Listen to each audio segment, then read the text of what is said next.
Il l'a détruit en le clouant à la croix. Donc si tu crois que Jésus-Christ est mort sur une croix, alors tu crois que le diable n'a plus la puissance pour te détruire et te mettre les difficultés, les souffrances dans ta vie. Il a dépouillé les dominations, il a dépouillé les autorités et il les a livrées publiquement. Tout le monde l'a vu en spectacle, en triomphant d'elle à la croix. Amen. Mon ami, si tu ne connais pas ce que Jésus-Christ a fait à la croix, prends une Bible, découvre la vie de Jésus, découvre ce que Christ a fait pour toi. Lui, le Fils de Dieu, lui qui est parfait, a donné sa vie. Il n'avait rien fait de mal. Il est Dieu. Il est Dieu. Et il a donné sa vie afin que tu gagnes, récupères le terrain que le diable a volé dans ta vie. Voici le livre le plus merveilleux. Je le dis et j'aime le redire. Il est mon trésor inépuisable. Ce n'est pas un livre comme tous les autres livres. C'est un livre qu'on peut lire, relire et relire encore. À chaque fois, ça va nous parler dans notre cœur. Il y a l'Ancien Testament, il y a le Nouveau Testament. Et dans l'Ancien Testament, dans Genèse au chapitre 1, verset 28, Dieu a créé la terre, il a formé la terre, il a créé l'homme, il a créé une aide à l'homme qui est la femme. Alléluia. Amen. Et il a dit à l'homme et à la femme, assujettissez la terre, remplissez-la, dominez sur la terre. Le problème, c'est que dans le chapitre 3 de Genèse, l'homme et la femme ont perdu cette terre. Ils ont perdu parce qu'ils ont péché, parce qu'ils ont désobéi. Et à cause de leur désobéissance, la souffrance a fait sa grande entrée, avec la mort. Et l'homme s'est éloigné de Dieu. Oh oui, c'est vrai, même aujourd'hui, il y a des fois où nous ne faisons pas ce qu'il faut faire. Et la vie, c'est vrai, n'est pas tendre. Même si nous sommes chrétiens, c'est vrai que la vie n'est pas rose. Alors je voudrais vous prévenir que même si nous sommes chrétiens, les difficultés ne seront pas ôtées. Peut-être vous avez vu comme moi que la méchanceté est toujours là. Que l'hypocrisie, la trahison, bref, tout le lot de souffrance est toujours là. Oh bah Florence, c'est pas très gai ce que tu nous racontes ce matin. Mais nous devons parler que c'est vrai que le constat sur cette terre n'est pas génial, c'est pas un scoop. Vous savez pourquoi? Parce que nous avons perdu le terrain. Parce qu'il y a un occupant sur le terrain. Parce qu'il y a quelqu'un qui occupe le terrain et qui envoie les difficultés. C'est le diable. Il faut dire la vérité. C'est lui qui vient et qui est là, sur la terre, et il pousse les hommes et les femmes à se déchirer, à se détruire. Il pousse les hommes et les femmes dans la manipulation, dans l'oppression, dans les tourments. C'est lui. C'est lui qui ne vous aime pas. Et je peux vous dire, moi non plus, je ne l'aime pas. Amen. Face à tous ces problèmes, je voudrais vous aider. Face à toutes les difficultés que vous avez et que vous traversez en ce moment dans votre vie, je voudrais vous donner une solution aujourd'hui pour surmonter les difficultés de vos vies qui sont liées par rapport à vos peurs. Je voudrais vraiment vous transmettre avec foi une prédication que vous n'oublierez jamais. Alors que devons-nous faire? Ben, nous devons récupérer le terrain que nous avons perdu. Amen. Et il va falloir repousser les souffrances. Il y a des fois, j'entends des personnes qui me disent « Ah, mais tu sais, voilà, j'ai telle maladie, je vis avec. » Oh, bah dis donc, ben, moi je ne veux pas vivre avec. Je repousse cette maladie. Je chasse. Je refuse ces souffrances. Et je veux récupérer dans le ciel, dans le royaume de mon Père, je veux récupérer mes bénédictions, mes richesses. C'est ce que Dieu veut faire. Mais avec chacun d'entre nous, ce n'est pas magique. Ça ne se fait pas en un claquement de doigts. Il va falloir se battre. Parce que nous sommes en guerre. Nous sommes en guerre. Oh, pas contre quelqu'un que vous voyez, mais nous sommes en guerre contre un esprit qui est là et qui est invisible. Ce n'est pas comme quand nous étions enfants et que nous jouions tout petits aux cow-boys et aux indiens. Nous luttons chaque jour parce que nous avons compris que les difficultés viennent du diable, viennent de Satan, et c'est contre lui que nous devons nous battre. Alors, pour bien étayer mon message, j'aimerais que vous parliez d'une histoire biblique, une belle histoire, celle de David et de Goliath.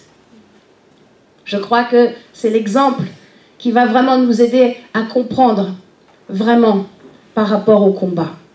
Voilà qu'Israël était tranquille et qu'un peuple vient s'élever contre Israël. Les Philistins vont se lever et vont venir faire la guerre à Israël. N'est-ce pas comme cela aujourd'hui, des fois dans notre travail? On est là, tranquille, peinard. Et puis on ne sait pas pourquoi il y a des collègues de travail qui viennent nous chercher un peu les embrouilles. C'est ce que les Philistins ont fait. Et se sont avancés et ils sont venus pour combattre Israël. Et dans la troupe des Philistins, il y en a un qui s'est avancé, qui est sorti des rangs et qui est venu pour, excusez-moi le terme, mais narguer les troupes d'Israël. Est-ce que nous pouvons lire ensemble dans la parole de Dieu, dans le premier livre de Samuel? Samuel chapitre 17 du verset 8 à 10. Je ne lirai pas toute l'histoire de David contre Goliath, mais je vais prendre vraiment quelques versets particuliers pour que nous puissions comprendre ce que Dieu veut pour nous aujourd'hui. Premier livre de Samuel, chapitre 17, du verset 8 à 10. Le Philistin s'arrêta, et s'adressant aux troupes d'Israël rangées en bataille, il leur cria: « Pourquoi sortez-vous pour vous ranger en bataille? Ne suis-je pas le Philistin, et n'êtes-vous pas des esclaves de Saül? Choisissez un homme qui descende contre moi. S'il peut se battre et qu'il me tue, nous vous serons assujettis. Mais si je l'emporte sur lui et que je le tue, vous nous serez assujettis et vous nous servirez. » Le Philistin dit encore: « Je jette en ce jour un défi à l'armée d'Israël. Donnez-moi un homme et nous nous battrons ensemble. » Waouh! Quelle arrogance! Quelle arrogance! Il était sûr de lui, le Goliath. Ah, c'est sûr, quand on regarde à l'apparence, c'était un géant. Et il venait pour dire à Israël: « Allez, envoyez-moi quelqu'un. » Il était sûr. Il avait tout, c'est vrai, pour gagner. Il avait la force, la grandeur, mais il lui manquait quelque chose. Vous savez, je sors d'une famille de sportifs. Mon papa était professeur de judo. Et mon père m'a toujours appris au début, quand je faisais un petit peu de compétition, il m'a dit: « Florence, ne minimise jamais l'adversaire. » Et je crois que nous aussi, nous ne devons jamais minimiser l'adversaire. Mais nous devons comprendre que tout le monde est battable. L'histoire de David et Goliath est vraiment le reflet de cela. Nous pouvons nous battre et nous devons avoir la force pour nous battre. Voyons ce que David a fait. Voyons comment David, lui, a procédé par rapport à Goliath. Au verset 11, il est écrit: « Ils furent, toute l'armée donc d'Israël, furent tous effrayés et saisis d'une grande crainte quand ils entendaient ces paroles. » Goliath, donc, on a bien compris, a envoyé la peur dans les troupes d'Israël. Il a envoyé la peur. Et pourtant, dans cette armée, il n'y a personne qui est venu pour l'affronter. Pas un est venu pour affronter Goliath. Ils étaient tous pétrifiés de peur. Je me souviens, j'avais 2 amis, ils étaient jeunes, c'est une histoire qui date d'il y a 20 ans, et ils sortaient le soir, et il y a 20 ans, ils étaient là avec leur blouson en cuir, et 2 bons gaillards. Et d'un seul coup, il y a 2 loupards qui viennent avec le couteau. « Hé, donne-moi ton blouson, donne-moi ton blouson. Allez toi, allez, file-moi ton blouson. » Et il y en a un des deux qui est resté mais pétrifié. Il ne pouvait plus bouger, il ne pouvait plus rien dire. Il était tétanisé. Heureusement que son copain était là à l'époque et a fait fuir les deux loupards et ils ont pu rentrer tranquillement chez eux et garder leur blouson en cuir. Mais tout ça pour vous dire qu'il y a des fois des paroles qui sont venues sur nous, peut-être que vous avez entendu lorsque vous étiez enfant, et qui vous poursuivent encore aujourd'hui et qui vous paralysent dans la peur. C'est ce que le Goliath a fait. Goliath, c'est l'image de ce qui te fait peur. C'est l'image des paroles qui viennent pour t'insulter. C'est l'image de tes difficultés. C'est l'image des paroles qui viennent pour te produire la mort, pour t'entraîner dans des paroles d'intimidation. C'est peut-être des paroles menaçantes envers toi, des paroles menaçantes envers l'Église, ou peut-être tu as entendu des paroles qui ont menacé et qui ont voulu t'intimider par rapport à Jésus-Christ.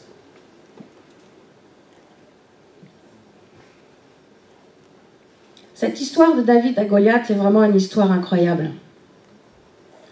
Les hommes étaient pourtant préparés pour se battre. C'était des guerriers. C'était l'armée d'Israël. Ils avaient été préparés avant pour aller au combat. Mais il n'y en a pas eu un qui a eu le cran de s'avancer pour défier le Goliath. Même pas le roi Saül. Pendant 40 jours, Goliath est venu jour après jour pour les défier. Et il n'y en a pas un de l'armée qui a eu le cran de se lever. Combien de fois le même démon vient nous visiter pour nous faire peur et nous empêcher d'être heureux? Peut-être tu as peur de l'eau. Peut-être on ne t'a jamais appris à nager et pourtant tu pars en vacances, tu es là, tu barbotes dans l'eau, mais tu ne vas pas trop loin parce que tu as peur de l'eau. Peut-être tu as même peur de mettre la tête sous l'eau. Peut-être tu as peur de monter dans un ascenseur. Peut-être tu as peur de l'homme parce que tu as toujours vu l'homme qui revient le soir.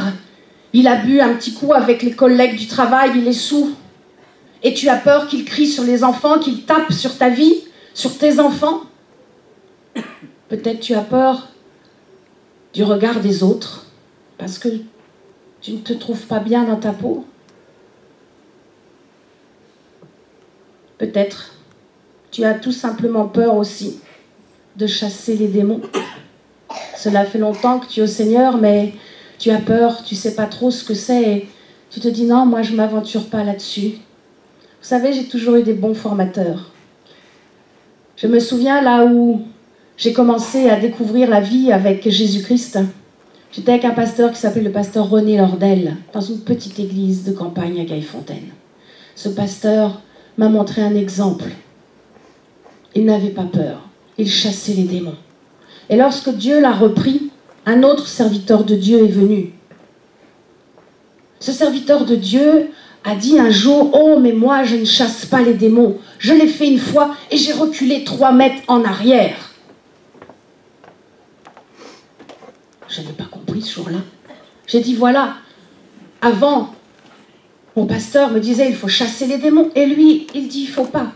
Alors, scrutons les Écritures.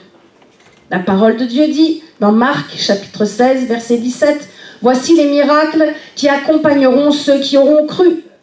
En mon nom, ils chasseront les démons. » Dans quel nom? Dans le nom de Jésus-Christ. Ce n'est pas réservé qu'à une certaine élite ou une certaine personne. C'est pour vous tous. Pour tous ceux qui ont cru, ils peuvent chasser les démons dans le nom de Jésus. Goliath est celui qui était animé d'un esprit qui venait donc pour insulter l'armée d'Israël. Et un homme va se lever. David. David s'occupait d'un troupeau de brebis de son père. Et sur ordre de son père, il va aller voir ses frères qui sont enrôlé dans la guerre.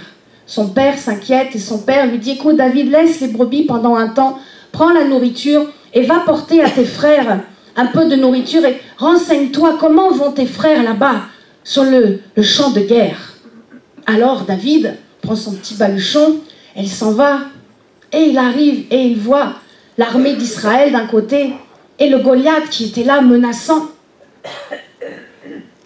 Elle se dit, mais qu'est-ce qui se passe? Alors, il va voir l'armée, il demande, il pose des questions. Et il entend l'arrogance de Goliath. Et lui ne comprend pas. Alors il va voir ses frères. Il va voir ses frères, il voit que ses frères vont bien. Et ses frères, voilà ce qu'ils ont répondu. Alors que David veut prendre la défense de l'armée du Dieu vivant, voilà ce que ses frères répondent. « Oh, toi, gardien de brebis, retourne d'où tu es. » Son frère Eliab, verset 28, dit « Oh, je connais ton orgueil et la malice de ton cœur. » Ses frères n'ont rien compris. Ils n'avaient pas compris que David, lui, n'avait pas peur du Goliath. Alors David va aller trouver Saül et il va lui dire « Moi, je vais aller affronter Goliath. » N'est-ce pas la même chose dans notre vie? Quand quelqu'un autour de nous a peur, il vient pour détruire notre foi. C'est à nous de nous affirmer. C'est à nous de montrer que nous n'avons pas peur des difficultés de notre vie. Attention de ne pas confondre l'orgueil et le courage. Bien souvent, on vous traitera d'orgueilleux, alors que Dieu vous anime d'un courage pour faire, pour chasser les démons, pour gagner le terrain. Notre ennemi n'est pas fait de chair. Notre ennemi, ce n'est pas moi, votre ennemi. Notre ennemi n'est pas ni un homme ni une femme. Notre ennemi, c'est Satan. Notre ennemi est un esprit, un ange déchu. C'est lui qui pousse les hommes et les femmes à se faire du mal. Il est notre ennemi. Voilà donc que David va aller affronter le Goliath. Lui, le plus jeune, le plus petit. Lui, le gardien des brebis. Oh, ce n'est pas parce que, vous savez, nous avons plusieurs années de conversion que nous savons nous battre. Il va falloir, et c'est là la clé de tout le message, pour surmonter tes difficultés, pour surmonter tes peurs, il va falloir du courage. Il va falloir du courage. Lorsque vous rentrez chez vous et que vous êtes seul, face à vos peurs, vos difficultés, aux épreuves de la vie, face à la difficulté de la vie aujourd'hui, il va vraiment vous falloir du courage. Le vrai courage, vous savez, il prend naissance dans ceux qui ont réglé le problème avec la peur et avec la mort. Répondez pas trop vite à la question que je vais vous poser, réfléchissez bien. C'est une question tellement importante. Avez-vous peur de la mort? As-tu peur de mourir? Si tu as réglé le problème avec la peur de la mort, alors tu peux être quelqu'un de très dangereux. Parce que rien ne t'arrêtera. Aucune menace ne t'arrêtera. Souvenez-vous, en Seconde Guerre mondiale, on appelait ça les kamikazes, ils n'avaient peur de rien. C'est ce que Dieu veut nous dire encore aujourd'hui. Le courage, c'est l'impossibilité d'avoir peur devant le diable. Le courage, c'est une arme puissante dans le combat. Le courage va te donner une paix profonde. Oh, il ne se voit pas que dans les livres des grands héros de la foi. Il ne se voit pas que dans les grands exploits. Lisez le livre de la reine Esther. Cette femme a été courageuse. Cette femme était sereine et a refusé de s'incliner devant ceux qui voulaient la faire tomber. J'aime cette petite phrase. Cette petite phrase, le courage, c'est le calme dans la tempête. Le courage, c'est le calme dans la tempête. Alléluia. Je voudrais m'adresser d'abord aux femmes et aux jeunes filles. Peut-être tu es une jeune fille qui parle de sa foi à l'école et tu es incomprise des autres et les autres te trouvent bizarre. Peut-être tu es une jeune fille qui veut garder aussi sa virginité pour son mariage. Peut-être tu es une femme qui a souffert lorsqu'elle était enfant. Tes parents se déchiraient, mais toi tu continues la vie, la tête haute et toujours avec le sourire. Tu ne t'occupes pas de cette souffrance. Peut-être tu es une femme qui a été violentée et tu gardes ça au plus profond de ton cœur et tu n'en as jamais parlé à personne. Peut-être tu connais une amie qui a été enceinte involontairement et elle a dit non, je ne veux pas avorter. Je refuse d'avorter, je veux garder cet enfant. Peut-être tu es une femme, et je m'adresse à celles qui entendent aussi cette prédication, qui prêche, et tu luttes contre les esprits religieux qu'il y a dans ta ville, dans ta nation. Je voudrais dire que toutes ces femmes et ces jeunes femmes sont des personnes courageuses. Il y aurait bien d'autres exemples. Mais je crois vraiment que ces personnes sont des personnes courageuses. Je voudrais m'adresser aux hommes. Peut-être tu es un jeune garçon et tu vois tes copains qui sont en train de fumer, qui sont en train de se droguer. Et toi tu dis non, je ne veux pas. Peut-être tu es un homme qui dit moi je reste tranquille le samedi soir et tes copains t'invitent à chaque fois pour sortir. Et toi tu dis non, le samedi je reste tranquille avec ma femme. Parce qu'en plus de dimanche je vais être en forme pour aller à l'église et les autres se moquent de toi. Peut-être tu es un homme qui a été rejeté par son père parce qu'il a préféré les autres enfants.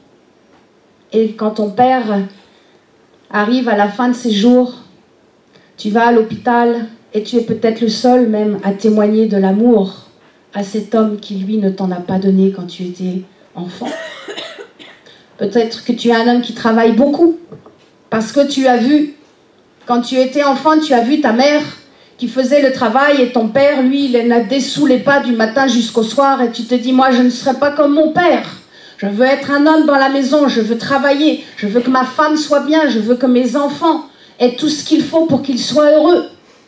Peut-être tu es un homme qui a tout quitté et tu as décidé de reconstruire ta vie, de repartir à zéro. Peut-être tu es un homme qui défend l'opprimé. Oh, on t'a toujours traité de grande bouche. Oh, toi, tu parles toujours. Oui, mais toi, tu ne supportes pas l'injustice et tu défends l'opprimé. Je voudrais dire que tous ces hommes sont des hommes remplis de courage. Pareil, il doit y avoir bien d'autres exemples. Mais ces hommes et ces femmes sont vraiment animés de courage. Vous savez pourquoi? Parce qu'ils ont refusé tout compromis. C'est quand nous refusons les compromis que Dieu peut nous utiliser pour sa gloire. Amen. David a refusé tout compromis. Il a pris une fronde, il a pris une pierre et il a tué le Goliath. Il a apporté la victoire au roi Saül par le courage qui était en lui. Il ne s'est pas moqué du Goliath. Il n'a pas minimisé la force du Goliath. Mais il savait que Dieu était avec lui dans tous ses combats. Dans tous vos combats, Dieu est avec vous.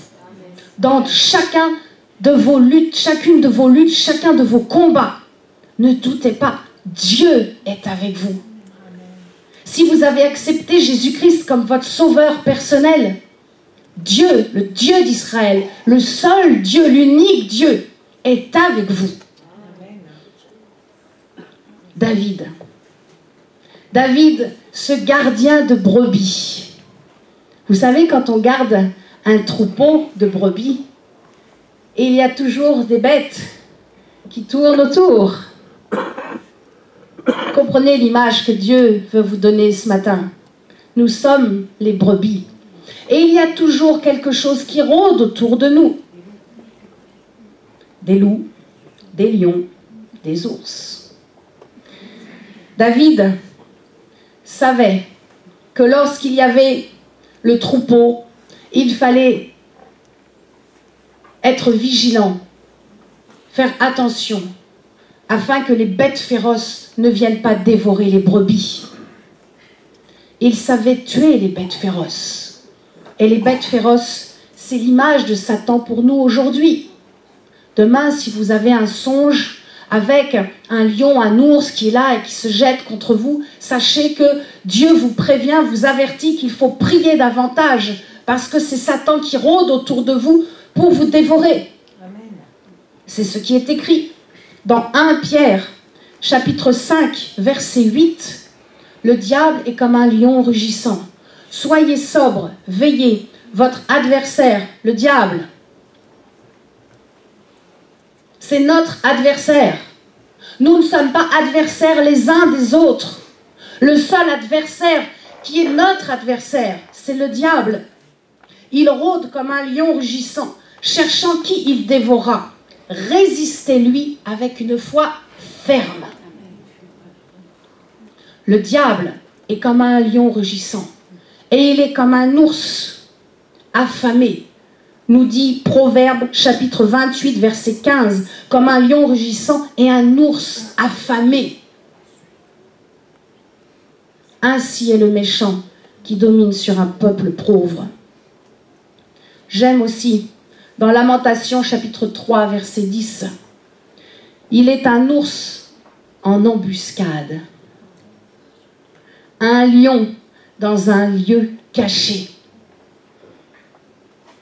Nous devons demander à Dieu qu'il mette en lumière ce qui est caché. Car ce qui est caché, ce sont les ténèbres. Le diable est là et il se tapit, il est caché et il rôde et il essaie de voir là où il y a une faille dans ta vie et il essaie de venir pour te dévorer.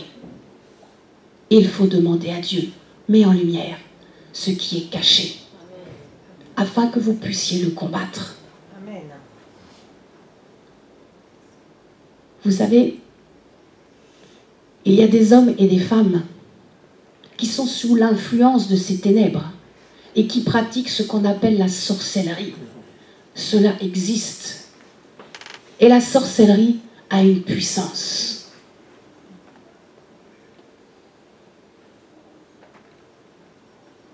Mais la puissance de la sorcellerie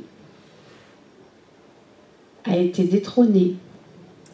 L'autorité de la sorcellerie a été perdue. Si vous connaissez la vérité, si vous connaissez que Jésus-Christ a payé le prix à la croix, si vous connaissez la vérité, alors vous savez que la sorcellerie n'a plus d'autorité sur votre vie. Amen. Vous savez pourquoi? Parce que Jésus-Christ est venu pour dépouiller les œuvres du diable. Amen. Jésus-Christ est venu pour dépouiller les œuvres des ténèbres. Amen. Prenons ensemble, oh combien j'aime ce verset, Colossiens chapitre 2, versets 14 et 15. J'aime, je le dis, je le redis et le répète. Jésus-Christ est venu pour détruire les œuvres du diable. Colossiens chapitre 2, versets 14 et 15. Il a effacé l'acte dont les ordonnances nous condamnaient et qui subsistait contre nous.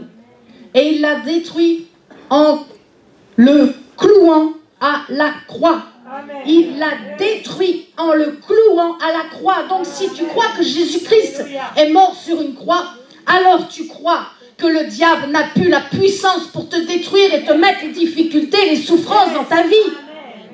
Il a dépouillé les dominations. Il a dépouillé les autorités et il les a livrées publiquement. Tout le monde l'a vu en spectacle, en triomphant d'elle à la croix. Amen. Mon ami, si tu ne connais pas ce que Jésus-Christ a fait à la croix, prends une Bible, découvre la vie de Jésus, découvre ce que Christ a fait pour toi. Lui, le Fils de Dieu, lui qui est parfait, a donné sa vie. Il n'avait rien fait de mal.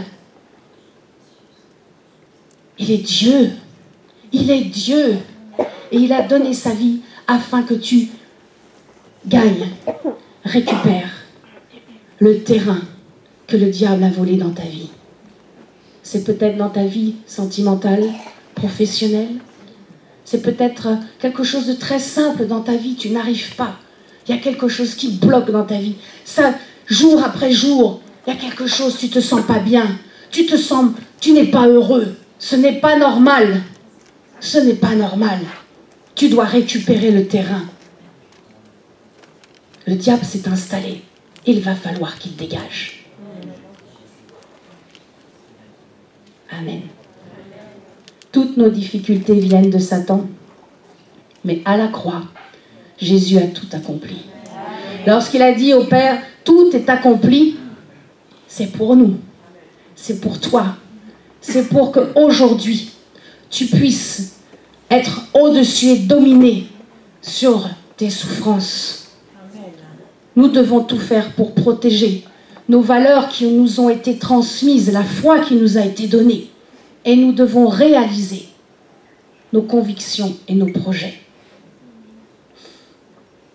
David a été choisi et a été oint face au peuple d'Israël qui était blessé, découragé.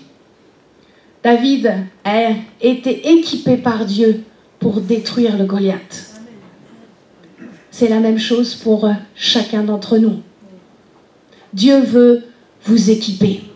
Dieu veut vous équiper afin que vous puissiez être oints pour vous battre, afin que par le nom de Jésus, vous repoussiez les démons, afin que couvert du sang de Jésus, rien ne puisse vous atteindre, afin que vous compreniez que par la foi en Jésus-Christ, vous pouvez écraser les serpents, les scorpions sous vos pieds. Amen. Et que vous pouvez avancer. Nous sommes un peuple victorieux. Et il faut simplement une chose, il faut y croire. Il faut simplement y croire. Le courage et la foi sont liés ensemble. Et il faut simplement y croire. Nous pouvons tout obtenir par la foi. Mais il va falloir passer par 2 étapes. La première, il va falloir apprendre à te battre. Oh, on n'apprend pas comme ça, juste une fois, au fur et à mesure du temps. Et tu sais quand tu traverses les difficultés, qu'il y a de l'adversité dans ta vie, c'est là que Dieu t'apprend à devenir courageux. C'est là que Dieu t'apprend dans l'adversité pour remporter les victoires. N'oubliez pas, c'est Dieu qui crée l'adversité. Et l'adversité est nécessaire pour apprendre à se battre.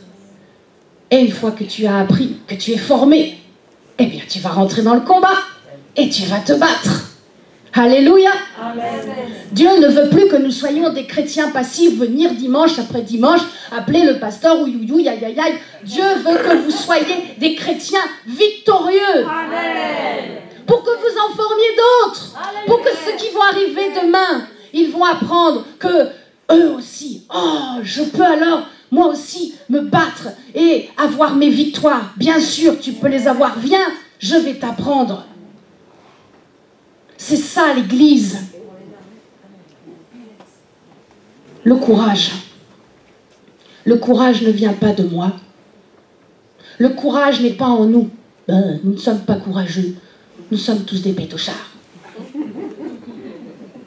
Le courage. Oh, peut-être vous allez rire avec cette petite phrase, mais si tu t'efforces d'être courageux, tu vas vite te fatiguer. Le courage n'est pas en nous. Le courage, ça se reçoit. Le courage, c'est le Saint-Esprit qui nous le donne. Amen. Et c'est ce que Dieu veut vous donner aujourd'hui. Parce que Dieu connaît vos besoins. Moi, je ne les connais pas. Je viens devant Dieu et je dis, Seigneur, qu'est-ce que je dois apporter à mes frères et sœurs? Tu connais, eux, dans quelle situation ils passent. Tu sais ce qu'ils te demandent. Et nous sommes là et nous écoutons ce que le Saint-Esprit nous dit. Et aujourd'hui, le Saint-Esprit dit, je veux donner à tes frères et sœurs du courage. Parce qu'ils en ont besoin. Les temps sont mauvais, les temps sont difficiles. Il va falloir s'accrocher parce que la barque bouge de droite et de gauche. La barque de l'église est en train de bouger. On ne sait pas par où elle va aller. Le vent va souffler. Il va falloir s'accrocher. Il va falloir que nous soyons courageux, n'est-ce pas? Il va falloir que nous soyons courageux. La théologie ne nous apprend pas le courage. N'allez pas à des cours, des cours, des cours. C'est sur le terrain. Venez avec nous le vendredi à la montagne. Allez voir la sœur Laurence qui s'occupe de la prière. Il y a toujours quelqu'un dans l'église qui s'occupe de la prière, de l'intercession. Allez la voir et dites, voilà, moi aussi je veux aller me battre. Alors venez, c'est une fois par mois. Si vous n'êtes jamais venu avec nous à la montagne, venez, vous allez voir. C'est extraordinaire, n'est-ce pas? On vit quelque chose de puissant. Amen. C'est quand nous sommes courageux que nous pouvons en entraîner. Et je voudrais vous entraîner encore aujourd'hui, afin que demain, vous puissiez remporter de nouvelles victoires. J'aimerais vous lire dans Daniel, chapitre 7. Au chapitre 7 de Daniel, du verset 13 à 14, quelque chose qui va vous faire comprendre que la royauté de Christ est pour nous. La royauté de Christ. Dites-le, la royauté de Christ est pour moi. La royauté de Christ est pour moi. Amen. Daniel, chapitre 7, du verset 13 et 14. Je regardais, Daniel 7, verset 13, je regardais pendant mes visions nocturnes et voici, sur les nuées des cieux arriva quelqu'un de semblable à un fils de l'homme. Il s'avança vers l'ancien des jours et on le fit approcher de lui. On lui donna la domination, la gloire et le règne, et tous les peuples, les nations et les hommes de toute langue le servirent. Sa domination est une domination éternelle qui ne passera point, et son règne ne sera jamais détruit. Alléluia! Le règne de Christ ne sera jamais détruit. Vous avez choisi le bon royaume. Si vous avez accepté Jésus-Christ dans votre vie, vous avez accepté le bon royaume. Il y a le royaume de la lumière, il y a le royaume des ténèbres, il y a le royaume de Dieu, il y a le royaume de Satan. Nous avons choisi le bon royaume. Nous avons choisi le royaume de Dieu. J'aimerais terminer avec une dernière pensée. Finir avec cette histoire par rapport à David. Une dernière pensée. David donc gardait, nous avons bien compris, le troupeau des brebis. Mais les brebis ne lui appartenaient pas. La Bible nous dit que les brebis étaient les brebis de son père. Et il avait un grand respect. Il avait un grand respect des brebis parce qu'elles appartenaient à son père. Et il les défendait contre les bêtes féroces. C'est ce que nous devons faire. Nous devons nous défendre les uns les autres. Nous sommes frères et sœurs. Nous sommes le troupeau de Dieu. Et nous devons nous défendre les uns les autres. Vos âmes ne m'appartiennent pas. Vos âmes appartiennent à Dieu. Vos âmes ne m'appartiennent pas. Jésus. Je veux vraiment servir mon Père avec courage. Je veux vraiment servir Dieu avec courage et vous défendre. Parce que je respecte vos vies et parce que je vous aime. Dieu est bon. Et le Saint-Esprit nous parle encore aujourd'hui. Oh, il y a beaucoup de femmes qui ont peur de leur mari. C'est vrai, vous les hommes, vous avez la force dans les mains. Vous nous mettez une claque ou un coup de poing, vous pouvez nous faire mourir.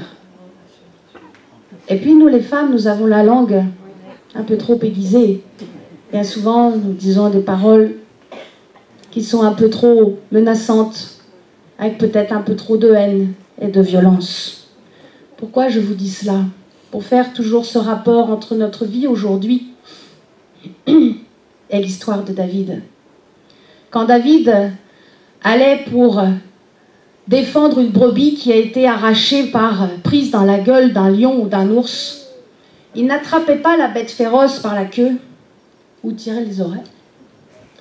Ou il ne le prenait pas, il ne le saignait pas ici au niveau du corps. Vous savez où il le prenait? À la gorge. À la gorge. David saisissait les bêtes féroces à la gorge. Dieu nous dit encore aujourd'hui, ne vous laissez pas insulter. Appliquez Matthieu 18, 18. Liez les paroles au nom de Jésus. Des paroles qui viennent vous insulter. Peut-être il y a un homme qui vient et qui vous traite de sale prostituée. Mais attends, tu connais ma vie? Ma vie est pure. Ma vie est je marche dans la sainteté. Comment me traites-tu de cela? Il n'y a pas à discuter. Vous liez. Au nom de Jésus, je lis cette parole impure sur ma vie. Nous ne devons pas avoir peur des paroles qui nous menacent, des insultes qui peuvent peut-être se réaliser. Nous ne devons pas avoir peur de cela. Et nous devons appliquer la parole de Dieu. Comme David a pris une pierre, image de Jésus-Christ, sur qui nous reposons nos vies. Il a tué le Goliath. Nous sommes l'armée du Dieu vivant. Vous n'êtes pas n'importe qui. Vous n'êtes pas un simple chrétien. Dieu veut que vous soyez un homme et une femme de foi. Un homme et une femme remplis de courage. Oh, il y aura bien quelques blessures de guerre. Mais ne vous inquiétez pas. Dieu nous guérira toujours parce qu'il nous aime et il prend soin de nous. J'aimerais finir avec ce verset 37 du livre de Samuel.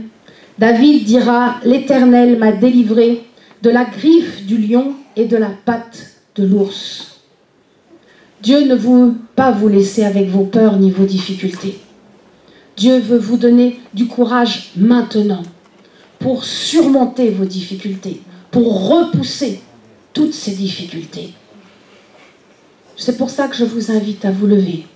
J'aimerais faire juste une prière collective afin que vous puissiez recevoir ce que Dieu veut vous donner aujourd'hui. Pour aujourd'hui, mais pour demain. Dieu veut vous donner du courage. Et n'oubliez pas que c'est le Saint-Esprit. C'est le Saint-Esprit qui donne du courage. Dieu veut nous remplir.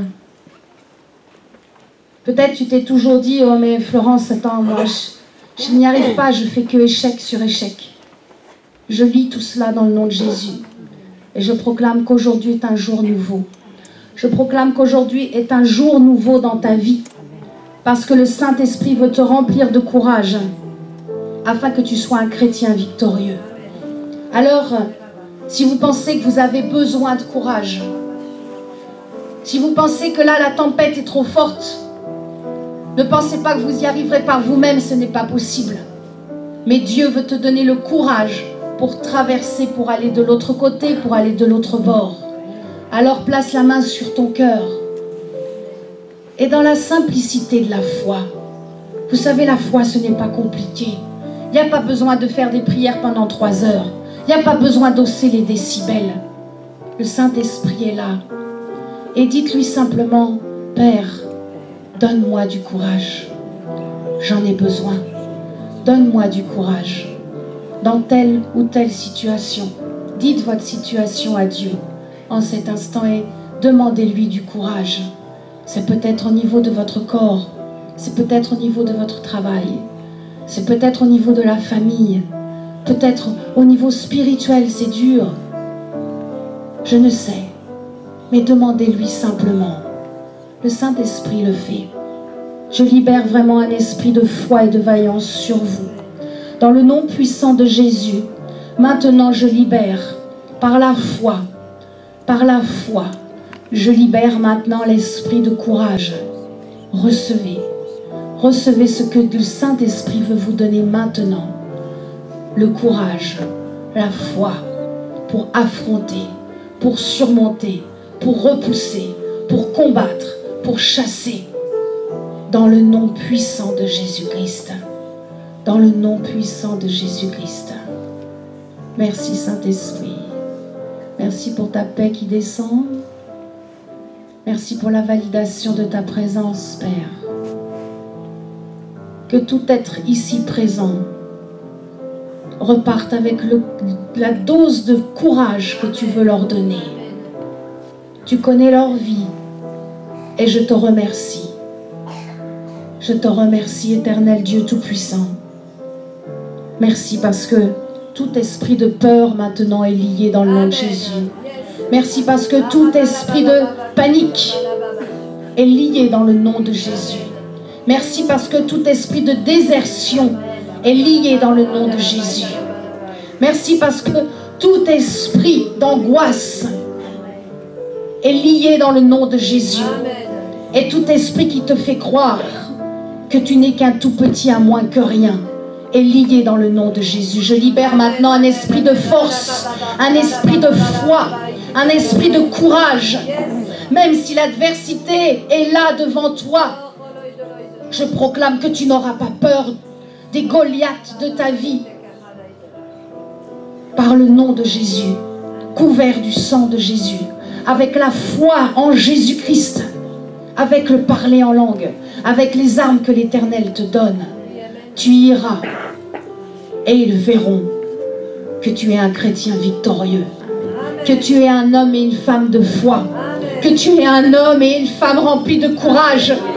Là où ils ont voulu te mettre la tête sous l'eau, l'Éternel aujourd'hui t'en fait ressortir. L'Éternel te fait respirer dans son royaume. Dans le nom puissant de Jésus, reçois ce courage.